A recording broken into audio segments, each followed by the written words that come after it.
Please pray with me. O Lord, may the words of my mouth and the meditations of our hearts be pleasing in your sight. O Lord, our rock and our redeemer. Amen. So here we are celebrating again, telling the same story we tell year after year after year. Seems kind of redundant, if you ask me.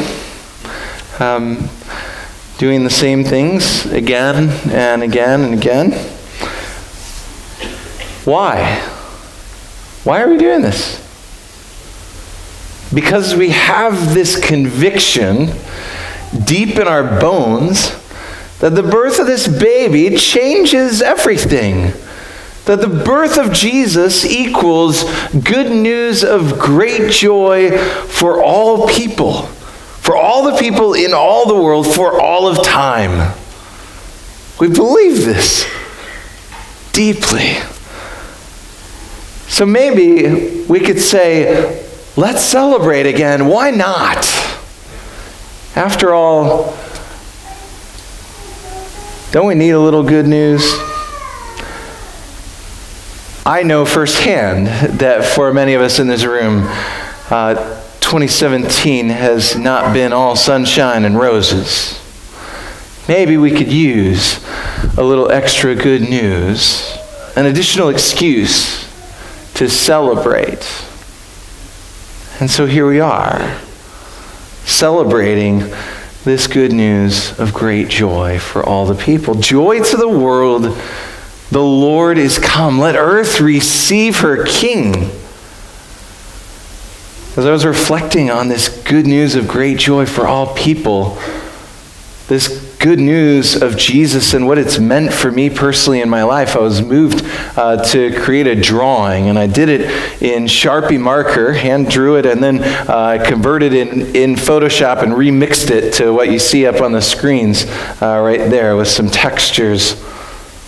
We've got some 5x5 reproductions of this original artwork for you to take away with you. A gift from Prince of Peace at this Christmas. They're in the lobby by the Connection Center desk, just due left out of the sanctuary. I call this Joy to the World. And the sounding joy, it repeats in about 45 different world languages all over the place. And no, I do not personally know all of those languages, nor can I speak all of them, but Google Translator is a pretty wonderful thing, guys. Okay? So, Jesus is truly good news, a great joy for all people. And if the way I'm doing Jesus in my life doesn't come across as good news that produces great joy in other people, then maybe I should have a little bit of pause to consider, maybe I'm not doing Jesus right. Maybe I'm not doing him justice. Maybe I need to rediscover once again this good news that brings great joy so that I can share it with other people. What about this joy? Anyways, what can be said about it? Well, as we think about all the moments of our lives that can produce in us these feelings, these experiences of joy, why not childbirth as kind of one of those moments? Since we're celebrating the birth of a baby at Christmas, right? This picture up on the screen, picture at the birth of our second child, Reuben. This is about 7 years ago. And so this is us in the hospital. And I love this picture because of its honesty, all the different things that it says. Look closely at the smiles of the parents and you go, those parents are saying, this is great. And look closely at the eyes of the parents and then you see them saying, please put the camera down, I desperately need a nap and I've only just begun. All the while my daughter June is just marveling at this baby brothers of hers. Little does she know what she's going to have years down the line as after this, right? Maybe you can relate. Joy oftentimes sneaks up and it pierces into the moments of our lives in this sort of beautiful juxtaposition, this crazy collision of things. Now, the picture you see on the screen right now is a painting by a 19th century American painter, Gary Melkers.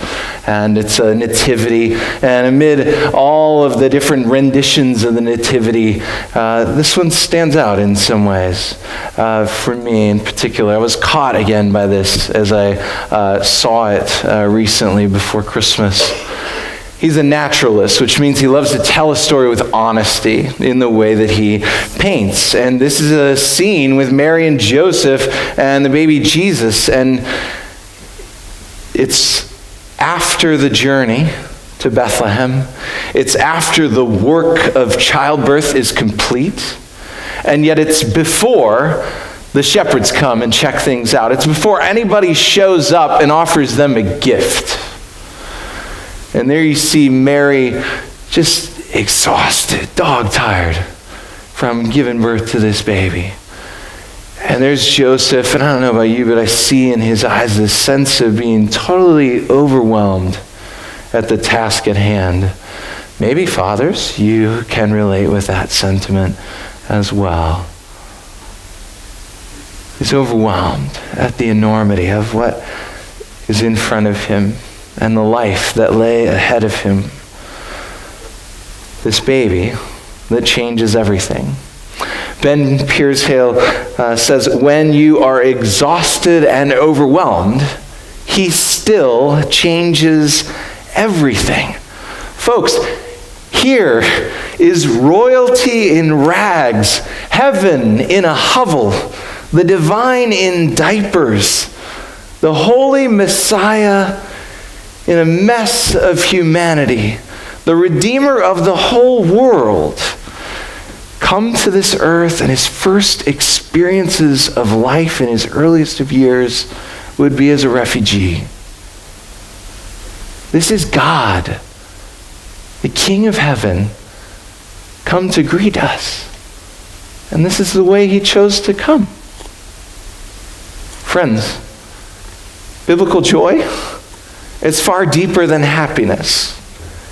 It's this transcendent trust, this underlying sense of life's purpose. It's a divine anticipation that God's in the midst of all of this, and I'm ready for him to show up and do his thing. And it's going to be marvelous. Just wait and see. There is peace in the perspiration. There is elation in the midst of exhaustion. There is joy to be found when the journey is far from over. Just consider how much more Mary and Joseph would have asked of them. How much more would they endure as they raised this son? What brought them to this moment anyways? Here we get to some principles that span the millennia of time between us and Mary and Joseph. We can live by these same guiding principles and priorities. Jesus first, others next, yourself, me, myself, and I last. It's not that I need to think less of myself. It's just that in the midst of all that's going on, I simply need to think of myself less. With the opportunity to think of others more. Joy. My prayer for you is that you experience joy in the midst of the messiness and the busyness and the craziness of whatever is going on in your journey right now. May you experience elation in the midst of exhaustion, peace in the midst of the perspiration. May you be overjoyed, as perhaps you also equally feel overwhelmed by the things that life is handing you.